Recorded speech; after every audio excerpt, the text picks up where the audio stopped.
Hello friends, welcome to Bava's cooking. வாங்க நம்ம இன்றைக்கி அரைக்கீரை பருப்பு கடையில் எப்படி செய்கிறதுன்னு பார்த்துடலாமா. ஃபஸ்ட்டு 25 கிராம் துவரம் பருப்பை குக்கரில் ஆட் பண்ணி நல்லா வாஷ் பண்ணிக்கோங்க 3 to 4 டைம்ஸ். அது கூடவே 4 பல் பூண்டு, பெரிய பல்லாக இருக்கிறதுனால நான் 4 ஆட் பண்ணியிருக்கேன். நீங்கள் ஒரு 10லேருந்து 15 பல்ல ஆட் பண்ணிக்கோங்க. சின்ன சின்ன பல்லாக இருந்துச்சுன்னா ஒரு கைப்பிடி அளவு சின்ன வெங்காயம், 2 குட்டி தக்காளி ஆட் பண்ணியிருக்கேன். காரத்துக்கு ஏற்ற மாதிரி பச்சை மிளகாய், 1/4 ஸ்பூன் அளவுக்கு பெருங்காயத்தூள் ஆட் பண்ணிவிட்டு 1 டம்ளர் தண்ணி ஆட் பண்ணிக்கோங்க. க்ளீன் பண்ணி எடுத்து வச்சுருக்க கீரையை நல்லா 3 to 4 டைம்ஸ் வாஷ் பண்ணிவிட்டு தண்ணி சுத்தமாக வடிச்சிட்டு குக்கரில் ஆட் பண்ணிக்கோங்க. அப்படியே லிட்டை மூடி 3 விசில் வர வரைக்கும் ப்ரெஷர் குக் பண்ணி எடுத்துக்கலாம்.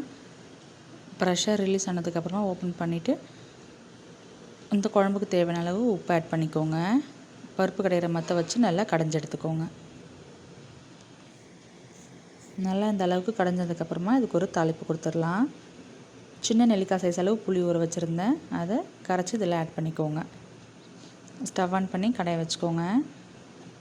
2 டேபிள் ஸ்பூன் எண்ணெய் விட்டுக்கோங்க. எண்ணெய் சூடானதுக்கப்புறமா 1 ஸ்பூன் கடுகு, 1/4 ஸ்பூன் வெந்தயம், 1/4 ஸ்பூன் சீரகம், 3 போல் காஞ்ச மிளகாய் கிள்ளி போட்டுக்கோங்க. ஒரு கொத்து கருவேப்பிலை எல்லாம் பொரிஞ்சு வந்ததுக்கப்புறமா நம்ம கடைஞ்சி வச்சுருந்த பருப்பு கீரையை இதில் ஆட் பண்ணிக்கோங்க.